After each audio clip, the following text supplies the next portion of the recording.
இரண்டாவது விகாரையும் அமைக்கப்பட போகின்றதா சட்டவிரோதமாக கட்டப்பட்டதுதான். அது மக்களுடைய பூர்வீகமான இடம், கொடுத்து விடுங்கள், அதுதான் பௌத்த தர்மம் என்ற ஒரு விடயத்தை நெஜஹானில கொண்டு புத்த விகாரையை கட்டலாம், கட்டிவிட்டு அதுக்கான சன்மானமும் மாட்டுக்காணியை கொடுத்தா நீங்க எல்லாருமே வேற எந்த ஜனாதிபதிகளுமாவது ஆட்சியில் இருந்திருந்தால் இப்படியான கைது நடந்திருக்குமா? ராணுவத்தினால் சட்ட ரீதியாக கொடுக்கப்பட்ட ஆயுதம் என்னென்று அவரிடம் சென்றது. அவருக்கும் தொடர்பு இருக்கா? 2024 ஆண்டு படுதோல்வி அடைந்த 30 வருடங்களாக ஆட்சியில் இருந்து அமைப்பு சட்டத்துக்கு எதிரான முறை அரசாங்க அமைச்சு பதவியில் இருப்பா, இல்லாட்டி அரசாங்கத்தை ஒட்டி கொண்டிருப்பா. வணக்கம் வினோயன். வணக்கம் மோகன்ராஜ். என்ன கதை இலங்கையில் என்ன நடக்குது? இலங்கையில தையிட்டு விவகாரம் இருக்குதானே? இந்த விகாரம் சம்பந்தமா கதைக்க போற இடத்துல இரண்டாவது விகாரையும் அமைக்கப்பட போகின்றதா என்ற சந்தேகம் ஊடகங்கள் வாயிலாக எழுப்பப்பட்டிருக்கு.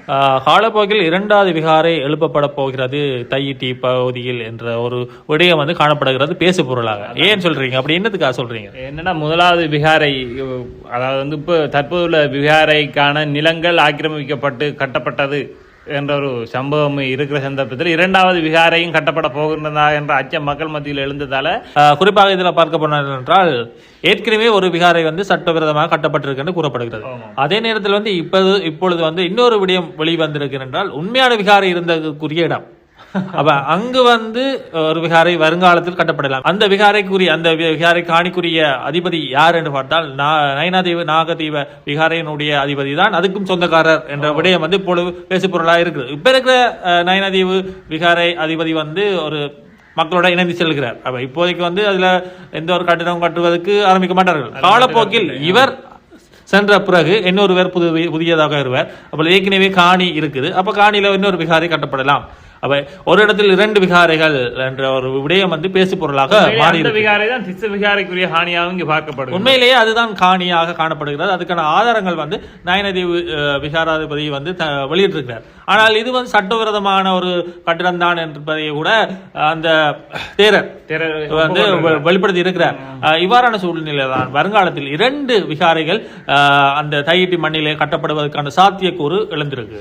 இதோட மேலதிகமாக பார்த்தோம்னா, நேற்றைய தினம் நயனாதீவு நாக விகாரைக்குரிய விகாராதிபதியை பொதுமக்கள் போய் சந்திருக்காங்க. பொதுமக்கள் என்றதை தாண்டி அந்த காணி உரிமையாளர்கள் போய் சந்திச்சு, குறிப்பாக தையிட்டி சட்டவிரோதமான கட்டணம் கட்டப்பட்டிருக்க அந்த இடத்துல கிட்டத்தட்ட 16 பேர் அந்த காணி உரிமையாளர்கள் சட்டவிரோதமாக கட்டப்பட்டிருக்க இப்பொழுது கட்டப்பட்டிருக்கிற விகாரையின் அதிபதி உரிமையாளர்கள் யார் என்று பார்த்தா கிட்டத்தட்ட 16 பேர் நபர்கள் உரிமை கோருகிறார்கள் அந்த விகாரை இருக்கிற இடத்துக்கு. இவர்கள் நேற்றைய தினம் நயனாதீவு நாக விகாரையின் விகாராதிபதியை போய் சந்திச்சிருக்கிறாங்க. இந்த சந்திக்கு எங்களுக்குரிய ஹானியை நீங்க கட்டாயம் பெற்று தரணும் என்ற ஒரு கோரிக்கையும் விட்டிருக்கார்கள். ஏற்கனவே அவர் ஒரு அறிவித்தல் விட்டிருந்தார், தனியாக ஒரு தனிப்பட்ட காணொலியில தெரிவித்திருந்தார். இது சட்டவிரோதமாக கட்டப்பட்டதுதான், அது மக்களுடைய பூர்வீகமான இடம், நீங்கள் கொடுத்து விடுங்கள், அதுதான் பௌத்த தர்மம் என்ற ஒரு விடயத்தையும் அவர் குறிப்பிட்டிருந்தார்.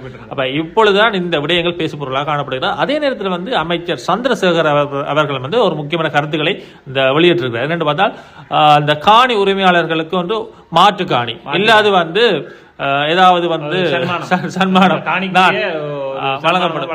வழங்கப்படும் என்ற ரீதியில இதுவும் இப்பொழுது ஒரு பேசு பொருளாக மாற்றப்பட்டிருக்கு.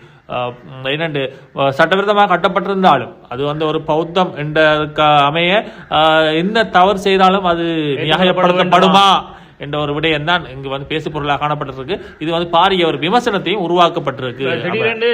அவங்க நெஜஹானில கொண்டு புத்த விகாரையை கட்டலாம், கட்டிவிட்டு அதுக்கான சன்மானமும் மாட்டுக்காணியை கொடுத்தா நீங்க எல்லாருமே அரசாங்கம் செய்ய வேண்டிய ஒரு விடயம் என்னென்று பார்த்தால், ஒன்று அது பௌத்த விகாரைக்குரிய காணியாக இருந்தால் அதை நிரூபிக்கணும், அல்லது மக்களுக்குரிய காணியாக இருந்தால் அது மக்களிடம் ஒப்படைக்கணும். இதுதான் நீதியான தர்மமான விடயம். தெற்கில் மத கலவரம் வெடித்துவிடும் என்ற பயத்தினால் இவ்வாறு சட்டத்தை மீறுவது வருங்காலத்திலும் இவ்வாறான விடயங்களை ஊக்குவிக்கக்கூடிய ஒரு விடயமாக காணப்படும். இந்த அரசாங்கம் பௌத்த பிக்குகளுக்கு பயப்படுதா? அந்த பேரினவாதத்துக்கு இந்த அரசாங்கம் பயப்பட்டு கொண்டு தமிழ் மக்கள் மீதான ஒரு திணிப்பை மேற்கொள்கின்றதா? கடந்த காலங்களை போலதான் இப்பொழுதும் வருங்காலம் அமைய போகிறதா என்ற ஒரு பயத்தினை சிறுபான்மை மக்கள் மத்தியில் உருவாக்கி கொள்கிறது இவ்வாறான செயற்பாடு. அப்ப அரசாங்கம் ஒரு தீர்க்கமான ஒரு முடிவை எடுக்க வேண்டும் என்பதுதான் மக்களுடைய எதிர்பார்ப்பாக காணப்படுகிறது.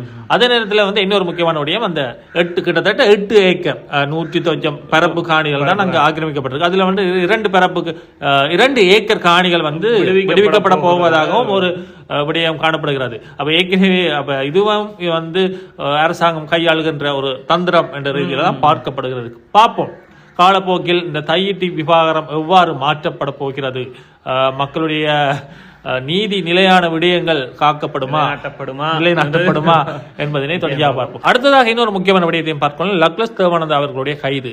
நேற்றைய தினம் கூட பல்வேறுபட்ட விடயங்களை நாங்கள் பகிர்ந்து கொண்டிருந்தோம். டக்ளஸ் தேவானந்தா அவர்களுடைய கைது தொடர்பாக கைதை அடுத்து பல விடயங்கள் வெளிவந்தே காணப்படுகிறது. குறிப்பாக டக்ளஸ் தேவானந்தா அவர்கள் இன்னும் 72 மணித்தியாலங்கள் தடுப்பு காவலில் வைத்து அவரை விசாரிப்பதற்கான அனுமதியை நீதிமன்றம் வழங்கியிருக்கு. ஏன் இவ்வாறு இவர் கைது செய்யப்பட்டார், இவ்வளவு காலம் கைது செய்யப்படாத நபர் ஏன் இப்பொழுது கைது செய்யப்பட்டிருக்கிறார் என்று ஒரு கோணத்திலே நாங்கள் பார்க்க வேண்டும் தானே. இந்த காலப்பகுதியில் வேற எந்த ஜனாதிபதிகளுமாவது ஆட்சியில் இருந்திருந்தால் இப்படியான கைது நடந்திருக்குமா? குறிப்பாக நீங்க என்ன சொல்ல வரீர்கள் என்றால் முன்னைய கால ஆட்சியாளர்கள் மஹிந்த அணியினர், ரணில் அணியினர், மைத்திரி அணியினர் போன்ற கட்சிகள் ஜனாதிபதிகளுடைய ஆட்சி காலம் இருந்திருந்தால் இவர் கைது செய்யப்பட்டிருக்க மாட்டார். ஏனென்றால் அவர்களுக்கு சார்பாக கூட இவர் செயற்பட்டார் என்ற ஒரு சந்தேகமும் எழுந்திருக்கு. குறிப்பாக இவர் ஏன் கைது செய்யப்பட்டிருக்கிறார் என்று பார்த்தால் 2000 ஆண்டு அதாவது யுத்த காலத்தில் இவருடைய தனிப்பட்ட பாதுகாப்புக்காக வழங்கப்பட்ட ஆயுதம், அதாவது ஒரு கை துப்பாக்கி ஒன்று மீட்கப்பட்டிருக்கு. யார்கிட்ட மீட்கப்பட்டிருக்கு என்றால் திட்டமிடப்பட்ட கொலைகள் மற்றும் ஒழுங்குபடுத்தப்பட்ட கொலை குற்றங்களுடன் சம்பந்தமான மாவந்திர மது என்றவரிடம் இவரிட துப்பாக்கி காணப்பட்டது. அப்ப இவருடைய தனிப்பட்ட பாதுகாப்புக்காக ராணுவத்தினால் சட்ட ரீதியாக கொடுக்கப்பட்ட ஆயுதம் என்னென்று அவரிடம் சென்றது. அப்ப இவருக்கும் அவருக்கும் தொடர்பு இருக்க அந்த அடிப்படையில் தான் ஆயுதங்கள் ராணுவத்தினால் வழங்கப்படும் போது எந்தவித குற்றச்செயல்களுக்கும் பயன்படுத்தப்படக்கூடாது என்ற வாக்குறுதியும் எந்த ஒரு குற்றச்செயலும் வன்முறை செயல்களும் ஈடுபடக்கூடாது, இது இவருடைய தனிப்பட்ட பாதுகாப்புக்காக மட்டுமே பயன்படுத்த வேண்டும் என்ற ஒரு வாக்குறுதியின் அடிப்படையில் வழங்கப்பட்டிருந்தது.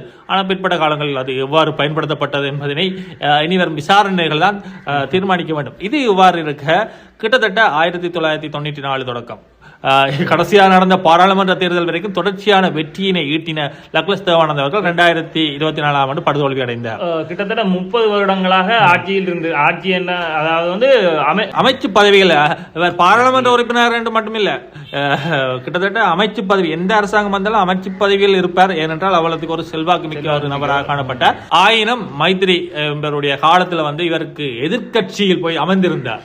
ஆயினும் அவருடைய காலத்தில் அரசியலமைப்பு சட்டத்துக்கு எதிரான முறையில் அல்லது அதனை மீறும் வகையில் மஹிந்தா பிரதமர் ஆக்கப்பட்டார். 52 நாள் குளறுபடி இருந்த காலத்தில் மஹிந்தா பிரதமர் ஆக்கப்பட்ட காலத்தில் திருப்பி இவருக்கு ஒரு அமைச்சு பதவி முக்கியமான அந்தஸ்து வழங்கப்பட்டிருந்தது. கிட்டத்தட்ட 2024 வரைக்கும் அவர் ஒரு தன்னிச்சையான ஒரு அதிகாரமிக்க ஒரு நபராகத்தான் காணப்பட்டிருந்தார். நிச்சயமாக அரசாங்க அமைச்சு பதவியில் இருப்பார், இல்லாட்டி அரசாங்கத்தை ஒட்டி கொண்டிருப்பார். இவரை கொண்டு ஆட்சியாளர்களோட நெருங்கிய உறவு கொண்டிருப்பார். இல்ல அது எதிர்கட்சியில் இருந்தாலும் ஆளுங்கட்சியை ஆதிக்கம் செலுத்தக்கூடிய ஒரு நபராக இருப்பார். அவ்வளவுக்கு அவர் சிறப்பாக ஒரு காணப்பட்டிருக்கிறார். இதுல மாவந்திர மதுஸ் என்பவர் வழங்கிய வாக்குமூலத்தின் அடிப்படையில் 80 அரசியல்வாதிகளினுடைய பெயர்கள் வெளியிடப்பட்டிருந்தது.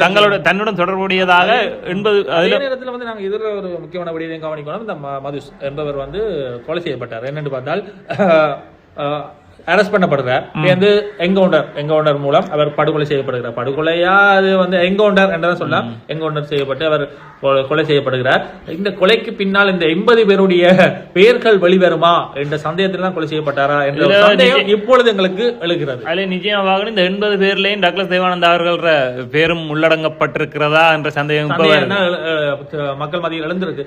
பார்ப்போம் தொடர்ச்சியாக டக்ளஸ் தேவானந்தா அவருடைய கைது தொடர்பாகவும் அது பின்னணி தொடர்பாகவும் வருங்காலத்தில் எவ்வாறு சென்றடைய போகிறது. மேலதிகமாக செல்வராசா கஜேந்திரன் அவர்களும் நேற்றைய தினம் கருத்து விமர்சனத்தை முன்வைத்திருக்கிறார். இந்த கருத்துல அவர் சொல்லியிருந்த டக்ளஸ் தேவானந்தா பாரிய குற்றச்செயல்களுடன் சம்பந்தப்பட்டவர் என்ற ஒரு கோணத்தில் சொல்லியிருந்தார். அது உறுதிப்படுத்துற விதமாக தான் இந்த மாவந்திர மதுசுடன் சேர்ந்த ஒரு காணப்படுகிறது. பார்ப்போம் வருங்காலத்தில் எவ்வாறு இந்த விசாரணைகள் செல்ல போகிறது. டக்ளஸ் தேவானந்தா அவர்கள் தொடர்ச்சியாக சிறையில் அடைக்கப்பட போகிறாரா, இல்லை விடுதலை பெற்று 2 நாட்களில் மீண்டும் வந்து விடுவாரா, குறிப்பாக ரணில் வந்த மாதிரி பார்ப்போம். ஆனாலும் பிள்ளையான் இதுவரை காலமும் சிறையில் தான் காணப்படுகிறார். பிள்ளையானும் கிழக்குக்கு பிள்ளையான் என்றால் வடக்குக்கு டக்ளஸ் தேவானந்தா என்று பார்க்கப்படுகிறது. அப்படித்தானே இருக்கலாம். ஏற்கனவே பார்ப்போம் டக்ளஸ் தேவானந்தா அவர்களுடைய ஆளுமையை பயன்படுத்தி வெளியே வருவாரா இல்லையா என்பதுதான் எங்களுடைய எதிர்பார்ப்பாக காணப்படுகிறது. நன்றி, வணக்கம்.